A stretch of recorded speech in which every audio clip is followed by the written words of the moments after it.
የምስራቅ ጎጃም ዞን ምክትል አስተዳዳሪ አቶ ዋለ አባተ በዋበል ወረዳ በመገኘት የተገነቡ የልማት ስራዎችን ተዘዋውረው የተመለከቱ ሲሆን በመንግስት በዓላማና በፕሮጀክት በጀት ተገንብተው ለምረቃ የበቁ ተቋማት ትውልድን የሚገነቡ ሲሆኑ ትውልዱም ደግሞ ሀገርን የሚገነባ በመሆኑ ለሀገር ለክልልና ለዞን ግንባታ የተሰራው ስራ የሚበረታታ ነው ሲሉም ተናግረዋል።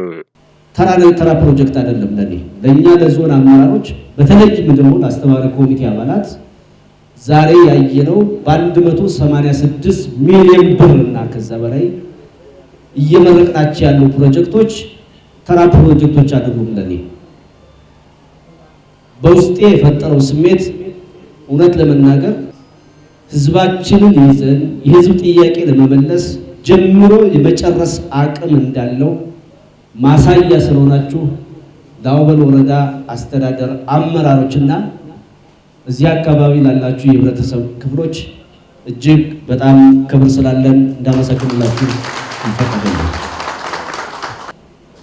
ህዝብ ሲተባበር ማይሰራው ስራ የለም። መንግስት ያስባል፣ መንግስት ያቅዳል፣ መንግስት የችግሮችን መውጫ ያሳያል። ዋናው ግን አቅም ህዝብ ነው። በአካባቢው ነዋሪዎች መካከል አቶ መላክ አለማየሁ እንደገለጹትም በወረዳው የተገነቡ የልማት ስራዎች የማህበረሰቡን ችግር የሚቀርፉና የወረዳውን ገጽታ የሚቀርፉ በመሆናቸው በልማት ስራዎች ላይ በገንዘብ በጉልበትና በቁሳቁስ የራሳቸውን አስተዋጽኦ እንዳበረከቱ ገልጸዋል። ይህም በዛሬው ዕለትም ግንባታቸው ተጠናቆ ማህበረሰቡ አገልግሎት ገልጸዋል። ስሜ መላክ አለማየሁ እባላለሁ። ወጀል ከተማ ነው ያለሁት እና በዛሬው ዕለት ይሄ ጂፕላስ ትምህርት ቤት በወጀል ላይ ተመስርቶ ዛሬ ምረቃ በመደረጉ ከፍተኛ ደስታ ተሰምቶኛል። እኔም ብቻ ሳይሆን የአካባቢው ሰው ከፍተኛ ደስታ ነው የተሰማን። በእውነት ትምህርት ቤት ማለት እንግዲህ እንጃ በአይናችን የምናየው በጆሮአችን የምንሰማውን ሁሉ ይሄን የቴክኖሎጂ ጥበብ የሚሰራ ማን ነው? የተማረ ሰው ብቻ ነው።